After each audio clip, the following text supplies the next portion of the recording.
بسم اللہ الرحمن الرحیم۔ السلام علیکم۔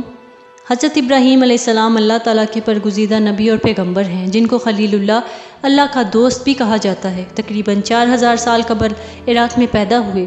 3 بڑے مذاہب یہودیت، عیسائیت اور اسلام کے عظیم پیغمبروں میں سے ایک ہیں۔ یہودی اور عیسائی بھی حضرت ابراہیم علیہ السلام کو اپنا پیشوا مانتے ہیں۔ مذہب اسلام میں ان کو بڑی قدر کی نگاہ سے دیکھا جاتا ہے۔ چنانچہ قرآن کریم کی 14ویں سورہ ابراہیم انہی میں سے موسوم ہے۔ اللہ تعالیٰ نے قرآن کریم میں متعدد جگہوں پر حضرت ابراہیم علیہ السلام کے احوال و اوصاف بیان فرمائے ہیں۔ اللہ تعالیٰ نے قرآن کریم میں انہیں امت امام الناس کے لقب سے پکارا ہے اور متعدد مرتبہ حنیف بھی کہا ہے۔ قرآن کریم میں انہیں مسلم بھی کہا گیا ہے۔ قرآن کریم میں بہت سارے ایسے انبیاء کرام علیہ السلام کا تذکرہ ہے جو حضرت ابراہیم علیہ السلام کی نسل میں سے ہیں۔ حضرت ابراہیم علیہ السلام کو بچپن سے ہی قلب سلیم عطا کیا گیا تھا، چنانچہ انہوں نے ابتدا ہی سے بت پرستی کی مخالفت کی۔ اللہ تعالیٰ کی مخلوقات میں غور و فکر کے بعد انہیں یقین ہو گیا تھا کہ ساری کائنات کو پیدا کرنے والا ایک معبود حقیقی ہے جس کا کوئی شریک نہیں ہے، جیسا کہ فرمان الہی ہے۔ ترجمہ۔ اور اس طرح ہم ابراہیم کو آسمانوں اور زمین کی سلطنت کا نظارہ کراتے تھے۔ مقصد یہ تھا کہ وہ مکمل یقین رکھنے والوں میں شامل ہوں۔ چنانچہ جب ان پر رات چھائی تو انہوں نے ایک ستارے کو دیکھا اور کہنے لگے، یہ میرا رب ہے۔ پھر جب وہ ڈوب گیا تو انہوں نے کہا، میں ڈوبنے والوں کو پسند نہیں کرتا۔ پھر جب انہوں نے چاند کو چمکتے ہوئے دیکھا تو کہا کہ یہ میرا رب ہے۔ لیکن جب وہ بھی ڈوب گیا تو کہنے لگے، اگر میرا رب مجھے ہدایت نہ دے تو میں یقیناً گمراہ لوگوں میں شامل ہو جاؤں گا۔ پھر جب انہوں نے سورج کو چمکتے دیکھا تو کہا، یہ میرا رب ہے، یہ زیادہ بڑا ہے۔ پھر جب وہ بھی غروب ہوا تو انہوں نے کہا، اے میری قوم، جن جن چیزوں کو تم اللہ تعالیٰ کی خدائی میں شریک قرار دیتے ہو، میں ان سب سے بیزار ہوں۔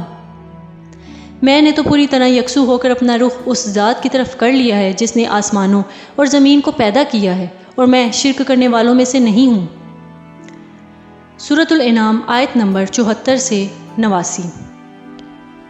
ترجمہ۔ حضرت ابراہیم علیہ السلام نے مرنے کے بعد زندہ ہونے کی بات کو جب سمجھنا چاہا تو اللہ تعالیٰ نے پرندوں کی مثال کے ذریعے ان کو یہ راز سمجھایا، جیسا کہ اللہ تعالیٰ نے سورہ بقرہ میں بیان فرمایا ہے۔ ترجمہ۔ اور اس وقت کا تذکرہ سنو جب حضرت ابراہیم علیہ السلام نے کہا تھا کہ میرے پروردگار، مجھے دکھائیے آپ مردوں کو کیسے زندہ کرتے ہیں۔ اللہ نے کہا، کیا تمہیں یقین نہیں؟ کہنے لگے، یقین کیوں نہ ہو، مگر یہ خواہش اس لیے کی ہے تاکہ میرے دل کو اطمینان حاصل ہو جائے۔ اللہ تعالیٰ نے کہا، اچھا تم 4 پرندے لو اور انہیں اپنے سے مانوس کر لو، پھر ان کو ذبح کر کے ان کا ایک ایک حصہ ہر پہاڑی پر رکھ دو، پھر ان کو اپنے پاس بلاؤ، وہ چاروں تمہارے پاس دوڑے چلے آئیں گے۔ سورۃ البقرہ آیت نمبر 260۔ ترجمہ۔ ان کا والد آزر مذہبی پیشوا تھا، بت بنا کر بیچا کرتا تھا۔ جب حضرت ابراہیم علیہ السلام زمانہ طفولیت سے بتوں کی عبادت کی مخالفت کرنے لگے تو حضرت ابراہیم علیہ السلام کی کھل کر بتوں کی مخالفت کے بعد ان کو قتل کرنے اور گھر سے نکالنے کی دھمکی بھی دی گئی۔ حضرت ابراہیم علیہ السلام کا ایک عبادت گاہ میں گھس کر بڑے بت کے علاوہ تمام بتوں کے ٹکڑے ٹکڑے کرنے کا واقعہ پیش آیا، جس کا ذکر قرآن کریم میں بھی موجود ہے۔ سورۃ الانبیاء آیت نمبر 58 سے 63۔ ترجمہ۔ چنانچہ ابراہیم نے ان کے بڑے بت کے سوا سارے بتوں کو ٹکڑے ٹکڑے کر دیا تاکہ وہ لوگ ان کی طرف رجوع کریں۔ وہ کہنے لگے کہ ہمارے خداؤں کے ساتھ یہ حرکت کس نے کی ہے؟ وہ کوئی بہت ہی بڑا ظالم تھا۔ کچھ لوگوں نے کہا، ہم نے ایک نوجوان کو سنا ہے، وہ کہتا ہے کہ ان بتوں کے بارے میں بہت زیادہ باتیں بناتا ہے، اسے ابراہیم کہتے ہیں۔ انہوں نے کہا، تو پھر اس کو سب لوگوں کے سامنے لے کر آؤ تاکہ سب گواہ بن جائیں۔ پھر جب حضرت ابراہیم علیہ السلام کو لایا گیا تو وہ لوگ کہنے لگے، ابراہیم، کیا ہمارے خداؤں کے ساتھ یہ حرکت تم نے کی ہے؟ ابراہیم علیہ السلام نے کہا، نہیں، بلکہ یہ حرکت ان کے اس بڑے سردار نے کی ہے۔ اب انہی بتوں سے پوچھ لو اگر یہ بول سکتے ہوں تو۔ سورۃ الصفات آیت نمبر 88 سے 89 میں مذکور ہے کہ وہ کوئی جشن کا دن تھا جس میں ساری قوم شہر چھوڑ کر کہیں جایا کرتی تھی۔ حضرت ابراہیم علیہ السلام نے ان کے ساتھ جانے سے معذرت چاہی، اور جب سارے لوگ چلے گئے تو بت خانے میں جا کر سارے بتوں کو توڑ ڈالا، صرف ایک بت کو چھوڑ دیا۔ بعض روایات سے معلوم ہوتا ہے کہ اپنی کلہاڑی بھی اس کی گردن میں لٹکا کر چھوڑ دی۔ اس عمل سے حضرت ابراہیم علیہ السلام کا مقصد یہ تھا کہ وہ لوگ اپنی آنکھوں سے ان بتوں کی بے بسی کا منظر دیکھ سکیں اور یہ سوچیں جو بت خود اپنا دفاع نہیں کر سکتے وہ دوسروں کی کیا مدد کریں گے۔ پھر نمرود بادشاہ کے ساتھ مناظرہ ہوا۔ مناظرے میں حضرت ابراہیم علیہ السلام کے منطقی جواب پر غور کرنے کے بجائے شاہی فرمان جاری کیا گیا کہ اس کو جلا ڈالو اور اپنے معبودوں کی مدد کرو۔ حضرت ابراہیم علیہ السلام کو آتش نمرود میں ڈالے جانے کا واقعہ پیش آیا، مگر اللہ تعالیٰ کے حکم سے آگ حضرت ابراہیم علیہ السلام کے لیے ٹھنڈی ہونے کے ساتھ سلامتی اور آرام کی چیز بن گئی۔ جیسا کہ فرمان الہی ہے، وہ ایک دوسرے سے کہنے لگے، آگ میں جلا ڈالو اس شخص کو اور اپنے خداؤں کی مدد کرو اگر تم میں کچھ کرنے کا دمخم ہے۔ چنانچہ انہوں نے حضرت ابراہیم علیہ السلام کو آگ میں ڈال دیا اور ہم نے کہا، اے آگ ٹھنڈی ہو جا اور ابراہیم کے لیے سلامتی بن جا۔ سورۃ الانبیاء آیت نمبر 68 سے 69۔ غرض یہ کہ اللہ تعالیٰ کے حکم سے وہ آگ حضرت ابراہیم علیہ السلام کو کچھ بھی نقصان نہیں پہنچا سکی۔ اس قوم کی بد نصیبی کی حد یہ تھی کہ اتنا بڑا معجزہ دیکھنے کے باوجود ایک آدمی بھی ایمان نہیں لایا۔ حضرت ابراہیم علیہ السلام عراق چھوڑ کر ملک شام تشریف لے گئے، وہاں سے فلسطین چلے گئے اور وہیں مستقل قیام فرما کر اسی کو اپنی دعوت کا مرکز بنایا۔ ایک مرتبہ حضرت ابراہیم علیہ السلام اپنی بیوی حضرت سارہ رضی اللہ تعالیٰ عنہ کے ہمراہ مصر تشریف لے گئے۔ وہاں کے بادشاہ نے حضرت ہاجرہ رضی اللہ تعالیٰ عنہ کو حضرت ابراہیم علیہ السلام کی اہلیہ حضرت سارہ رضی اللہ تعالیٰ عنہ کی خدمت کے لیے پیش کیا۔ اس وقت حضرت سارہ رضی اللہ تعالیٰ عنہ کی کوئی اولاد نہیں تھی۔ مصر سے حضرت ابراہیم علیہ السلام پھر فلسطین واپس آئے۔ اس حضرت سارہ رضی اللہ تعالیٰ عنہ نے خود حضرت ہاجرہ رضی اللہ تعالیٰ عنہ کا نکاح حضرت ابراہیم علیہ السلام کے ساتھ کروا دیا۔ بڑھاپے میں حضرت ہاجرہ رضی اللہ تعالیٰ عنہ کے بطن سے حضرت ابراہیم حضرت اسماعیل علیہ السلام پیدا ہوئے۔ کچھ عرصے بعد حضرت سارہ رضی اللہ تعالیٰ عنہ کے بطن سے حضرت اسحاق علیہ السلام پیدا ہوئے۔ اللہ تعالیٰ کے حکم سے حضرت ابراہیم علیہ السلام نے اپنی بیوی حضرت ہاجرہ رضی اللہ تعالیٰ عنہ بیٹے اسماعیل علیہ السلام کو مکہ مکرمہ کے چٹھیل میدان میں بیت اللہ کے قریب چھوڑ دیا، جیسا کہ فرمان الہی ہے، اے ہمارے پروردگار، میں نے اپنی کچھ اولاد کو آپ کی حرمت والے گھر کے پاس ایک ایسی وادی میں لا بسایا ہے جس میں کوئی کھیتی ہی نہیں ہوتی۔ ہمارے پروردگار، یہ میں نے اس لیے کیا تاکہ یہ نماز قائم کرے، لہٰذا لوگوں کے دلوں میں ان کے لیے کشش پیدا کر دیجیے اور ان کو پھلوں کا رزق عطا فرمائیے تاکہ وہ شکر گزار بنے۔ سورۃ ابراہیم آیت نمبر 37۔ حضرت ابراہیم علیہ السلام کی دعا ایسی قبول ہوئی کہ دنیا بھر کے مسلمانوں کے دل مکہ مکرمہ کی طرف کھنچے چلے آتے ہیں۔ چنانچہ ہر مسلمان کی یہ خواہش ہوتی ہے کہ وہ کم از کم ایک مرتبہ اللہ تعالیٰ کے گھر کی زیارت ضرور کرے، اور پھلوں کی افراد کا یہ عالم ہے کہ دنیا بھر کے پھل بڑی تعداد میں وہاں موجود ہیں۔ جب کھانے پینے کے لیے کچھ نہ رہا تو حضرت ہاجرہ رضی اللہ تعالیٰ عنہ بے چین ہو کر قریب کی صفا اور مروہ پہاڑیوں پر پانی کی تلاش میں دوڑیں۔ چنانچہ پانی کا چشمہ زمزم جاری ہوا۔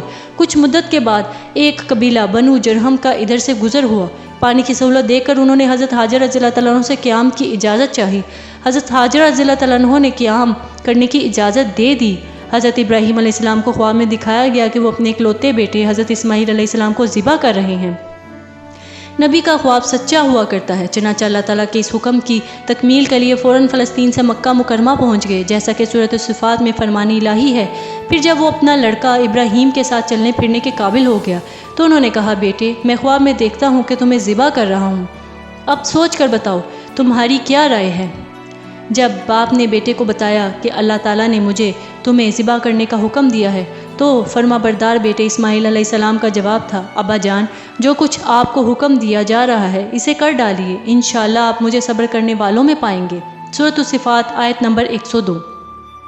اور پھر اللہ تعالیٰ کی رضا کے لیے حضرت ابراہیم علیہ السلام نے تاریخ انسانی کو وہ عظیم الشان کارنامہ انجام دیا جس کا مشاہدہ نہ اس سے پہلے کبھی زمین و آسمان نے کیا اور نہ اس کے بعد کریں گے۔ اپنے دل کے ٹکڑے کو منہ کی بل زمین پر لٹا دیا، چھری تیز کی، آنکھوں پر پٹی باندھی اور اس وقت تک پوری طاقت سے چھری اپنے بیٹے کے گلے پر چلاتے رہے جب تک اللہ تعالیٰ کی طرف سے یہ صدا نہ آ گئی، اے ابراہیم تو نے خواب سچ کر دکھایا، ہم نیک لوگوں کو ایسا ہی بدلہ دیتے ہیں۔ الصفات آیت نمبر 105۔ چنانچہ حضرت اسماعیل علیہ السلام کی جگہ جنت سے ایک مینڈھا بھیج دیا گیا جسے حضرت ابراہیم علیہ السلام نے ذبح کر دیا۔ اس واقعے کے بعد سے اللہ تعالیٰ کی رضا کے لیے جانوروں کی قربانی کرنا خاص عبادت میں شمار ہو گیا۔ چنانچہ حضور اکرم صلی اللہ علیہ وآلہ وسلم کی امت کے لیے بھی ہر سال قربانی نہ صرف مشروع کی گئی بلکہ اس کو اسلامی شعار بنایا گیا، اور حضرت ابراہیم علیہ السلام کی اتباع میں حضور اکرم صلی اللہ علیہ وآلہ وسلم کے طریقے پر جانوروں کی قربانی کا یہ سلسلہ قیامت تک جاری رہے گا انشاءاللہ۔ اس عظیم امتحان میں کامیابی کے بعد اللہ تعالیٰ نے حضرت ابراہیم علیہ السلام کو حکم دیا کہ دنیا میں میری عبادت کے لیے گھر تعمیر کرو۔ چنانچہ باپ بیٹے نے مل کر بیت اللہ شریف خانہ کعبہ کی تعمیر کی۔ جیسا کہ فرمان الہی ہے۔ اور اس وقت کا تصور کرو جب ابراہیم بیت اللہ کی بنیادیں اٹھا رہے تھے اور اسماعیل بھی ان کے ساتھ شریک تھے، اور دونوں یہ کہتے جاتے تھے کہ اے ہمارے پروردگار، ہم سے یہ خدمت قبول فرما لے۔ سورۃ البقرہ آیت نمبر 127۔ بیت اللہ کی تعمیر سے فراغت کے بعد اللہ تعالیٰ نے حکم دیا کہ لوگوں میں حج کا اعلان کر دو۔ حضرت ابراہیم علیہ السلام نے حج کا اعلان کیا، چنانچہ اللہ تعالیٰ نے حضرت ابراہیم علیہ السلام کا اعلان نہ صرف اس وقت کے زندہ لوگوں تک پہنچا دیا، بلکہ عالم ارواح میں تمام روحوں نے بھی یہ آواز سنی۔ جس شخص کی قسمت میں بیت اللہ کی زیارت لکھی تھی، اس نے اس اعلان کے جواب میں لبیک کہا۔ فرمان الہی ہے، اور لوگوں میں حج کا اعلان کرو کہ وہ تمہارے پاس پیدل آئیں اور دور دراز کے راستوں سے سفر کرنے والی ان اونٹنیوں پر سوار ہو کر آئیں، جو لمبے سفر دنیا کے کونے کونے سے لاکھوں عازمین حج کا ترانہ یعنی لبیک پڑھتے ہوئے مکہ مکرمہ پہنچ کر حضور اکرم صلی اللہ علیہ وآلہ وسلم کے بتائے ہوئے طریقے پر حج کی ادائیگی کر کے اپنا تعلق حضرت ابراہیم علیہ السلام اور حضرت اسماعیل علیہ السلام کی عظیم قربانیوں کے ساتھ جوڑتے ہیں۔ حج کو اسی لیے عاشقانہ عبادت کہتے ہیں کیونکہ حاجی کے ہر عمل سے دیوانگی ٹپکتی ہے۔ حج اس لحاظ سے بڑی نمایاں عبادت ہے کہ یہ بیک وقت روحانی، مالی اور بدنی تینوں پہلوؤں پر مشتمل ہے۔ یہ خصوصیت کسی دوسری عبادت کو حاصل نہیں۔ سبحان اللہ۔ بہت شکریہ۔